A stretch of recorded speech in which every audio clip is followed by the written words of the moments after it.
কিছুক্ষণ আগে আমি একটা নিউজ দেখলাম। নিউজে যে বিষয়টা হলো ইস্তেমার মাঠে রক্তাক্ত, সেখানে 4 জন মানুষকে হত্যা করা হয়েছে এবং কি আরো অনেক মানুষ আহত হয়েছে।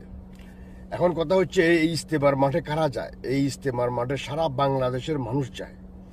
এটা বাংলাদেশের মানুষের জন্য একটা আবেগের জায়গা, অতি আবেগের জায়গা। বাংলাদেশের ধর্মপ্রাণ মানুষ সবাই চেষ্টা করে ইস্তেমার মাঠে জীবনে একবার হলেও যাওয়ার জন্য, ওয়াজ শোনার জন্য, সেখানকার যে সমস্ত বাণীগুলো শোনার জন্য। সারা পৃথিবীর থেকে যে ভালো ভালো যত গুণী ওলামাই কেরাম আছে তারা আসে সেখানে বক্তব্য রাখে, তাদের কথাগুলো শোনার জন্য, নিজেদেরকে পরিবর্তন করার জন্য। এখন আজকে সেই ইস্তেমার মাঠকে কোনো একটা পক্ষ রক্তাক্ত করেছে।